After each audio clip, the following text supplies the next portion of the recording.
It's Derek from the Olive Oil Co. Today we're doing not one, not two, but three recipes for tonight's dinner. Now first we're starting with a salad. It's going to be really easy and simple. It's a chickpea salad that uses cucumbers and tomatoes, a quarter of a red onion. We've got some fresh parsley from our garden and some salt and pepper. When it comes to the amounts, I'm kind of just going to go by feel for this one. So again, really simple ingredients. We actually have a can of chickpeas from the store. So first just throw those right in.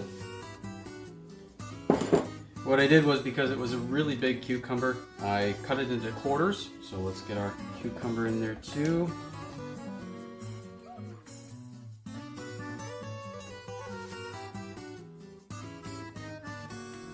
And I took our red onion and I cut that into, basically diced it up. So let's get that in there.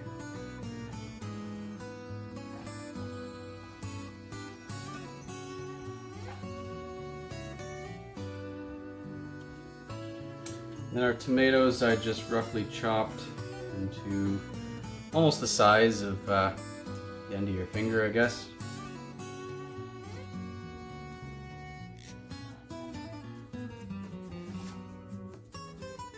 And I just finely chopped the fresh parsley from our garden.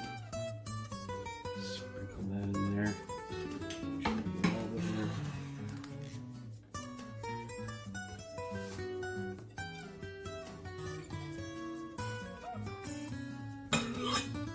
Now we move on to the dressing. Our dressing for this, we're going to be using our Herbe de Provence olive oil. It is a beautiful French flavored olive oil.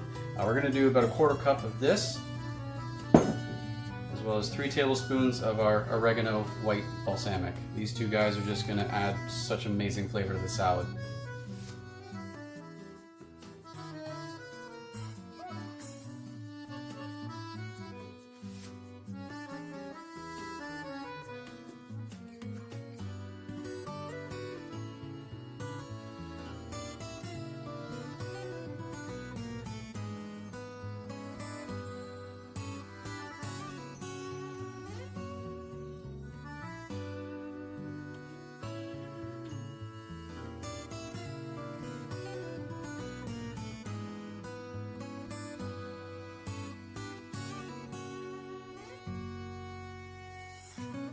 So we've tossed our salad, we've tossed it in the fridge.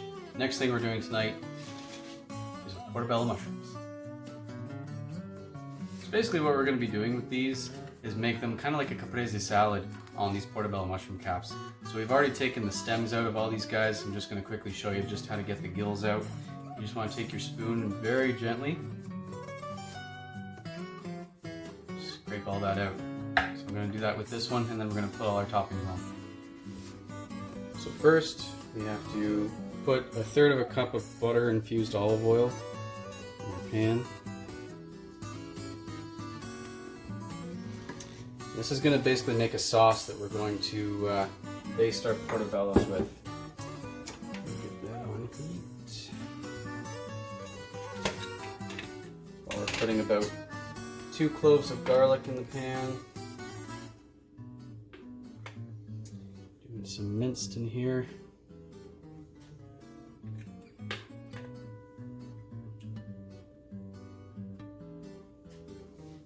And about a tablespoon of freshly chopped parsley. We're going to heat this up and turn it into our sauce.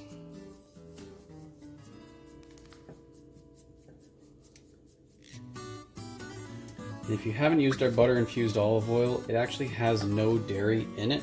It is plant-based and botanical to smell and taste like butter. It's even great on popcorn. So as you can see, we got a nice little sizzle going on here. We're going to cook this until it just goes down a little bit, and we're going to baste our portobello mushrooms. As you can see, we've got the perfect ingredients for a Caprese salad that kind of putting on the top of these portobellos. I've got our cherry tomatoes from Elberta Farms, which is also where I got the cucumber earlier and the other bigger tomatoes. I've got some Bocconcini cheese that I got from La Bottega. They're great neighbors of ours in the little strip mall there. And some fresh basil from the garden. You really just cannot beat fresh basil. So what you want to do with your cherry tomatoes is you can either cut them into medallions. I'm just going to actually cut them long ways here.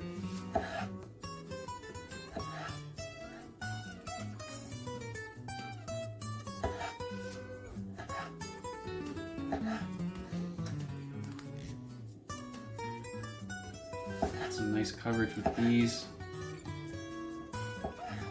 When it comes to the bocconcini, you want to do the same thing. You want to just get some nice thin slices. I'm going to do enough just to show you how to do the first portobello.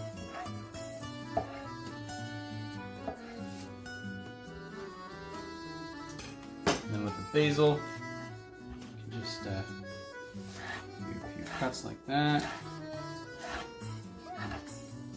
Should be ready for our first portobello. First things first, we have our garlic, butter, oil, and parsley mixture. So we actually want to baste both sides of these.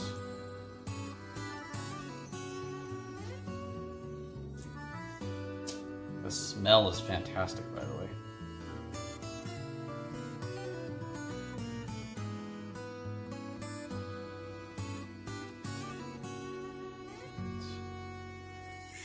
Good, and then you want to flip them over.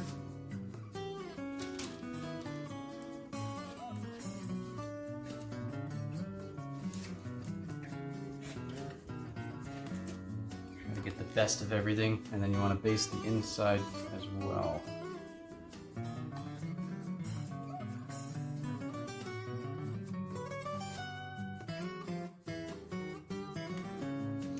Then it's time to put our tomatoes on, so let's start with this guy.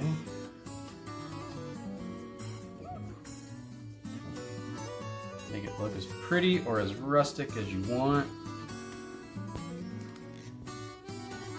So what's nice about taking the gills out of these is it kind of makes a cup so that everything can kind of sit in there. Bocconcini cheese. Love me some bocconcini cheese.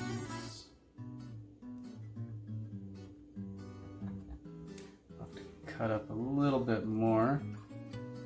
But even just with this, once you get all of these covered with your tomato and cheese, then you throw it in the oven, and then the basil is kind of your finisher along with one of our favorite balsamics. Alright, so these guys are ready. We've got our oven set to broil. We're going to be doing these for about 8 minutes until the cheese is nice and melty and the mushroom's got a nice golden color to it. So we're also going to keep an eye on it. What's in here? Top rack. Turn it on. Wait about 8 minutes. Due to time sensitivity, we couldn't get the nice reveal on these guys, but when it comes to the balsamic drizzle that you want to put on these portobello mushrooms, you can really do any dark balsamic you want, but tonight we're going to be doing blackberry ginger on most of them. For the month of July, the black currant dark balsamic is on sale, so we're going to try one with a little bit of this on it. First off, you just want to put a little bit of cracked salt on the top of each one. As you can see, some nice juices are coming off these. They smell absolutely amazing. Just want to do a little pinch of basil on top.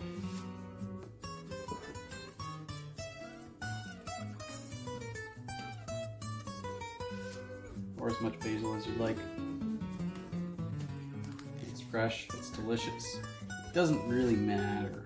So that looks good there. So we'll take our blackberry ginger.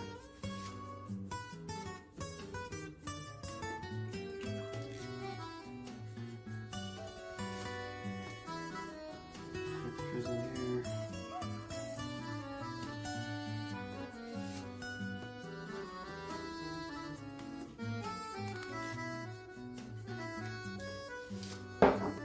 One with our black currant.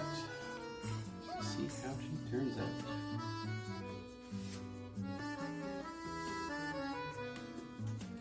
And there you have our capped portobello mushrooms. The smells coming from this, I'm telling you, sometimes I wish there was smell-o-vision just for you. So let's try one of these portobello mushrooms. It's been a long time since I've actually had a portobello mushroom. I've been anxiously waiting to do this recipe. Still got some nice meatiness to it. Oh man. I love Caprese salad or margherita pizzas. I love portobello. This is fantastic together. I'm just gonna get a bite of the salad here.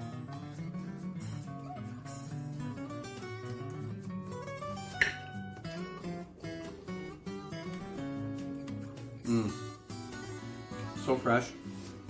Herbe de Provence really comes through. That nice pop of oregano balsamic.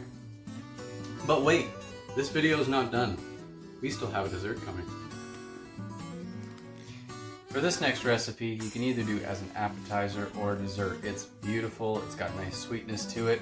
But first, the first step, let's go back to yesterday.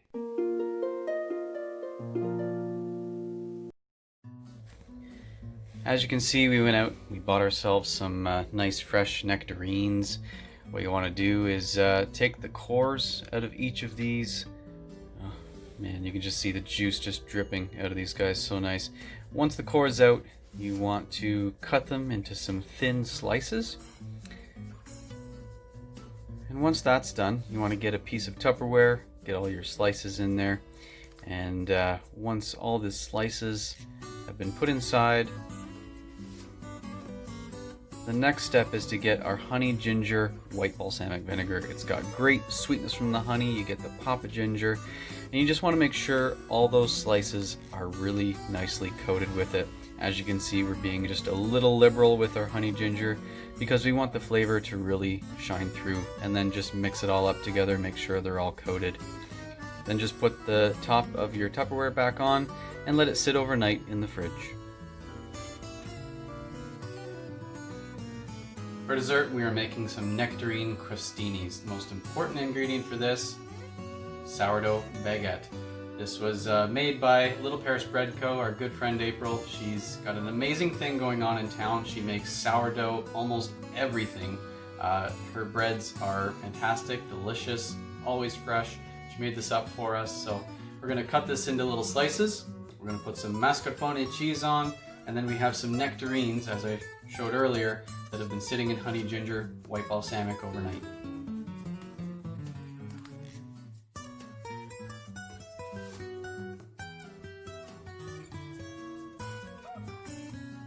So we have our little crostini medallions cut. We're just going to baste these with our butter-infused olive oil. Nice and light. Don't want to go too crazy.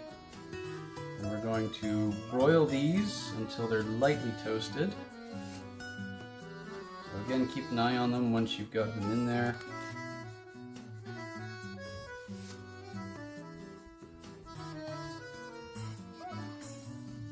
So we grilled these up, we kept an eye on them. They are the perfect consistency of crunchy on the outside, fluffy on the inside.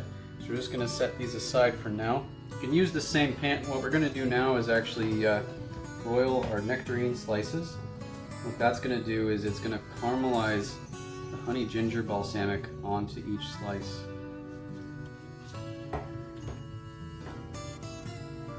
You can always keep some of these still sitting in the honey-ginger balsamic if you want. You could use these in your yogurt in the morning. You could throw these in with your oatmeal if you wanted to.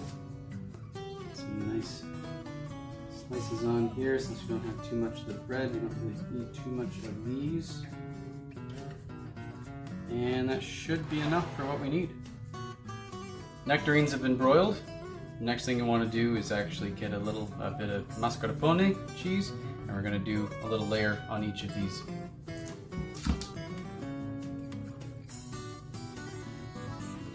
Nice. Just a little layer like that.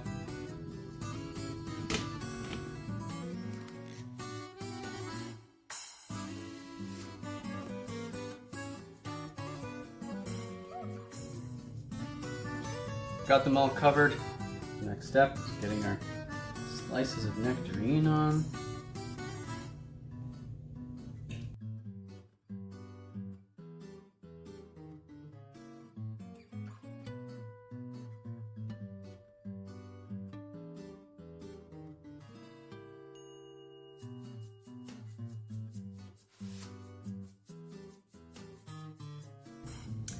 Then you just take a little bit of parsley. You really want to dice it up.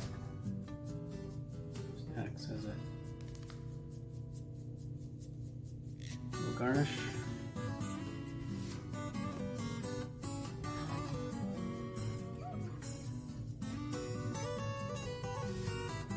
And voila, you have your Honey-Ginger Nectarine Mascarpone Cheese Crostinis.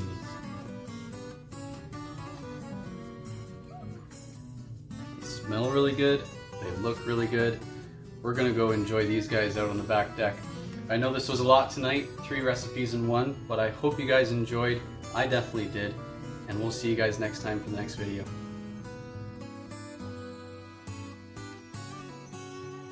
Our oven is set to broil. We're gonna be cooking these guys. I'll start over.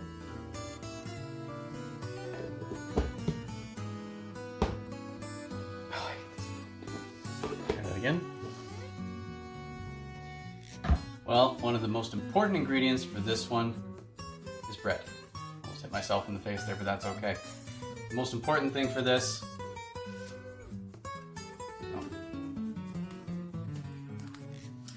So I've got a little blah blah blah blah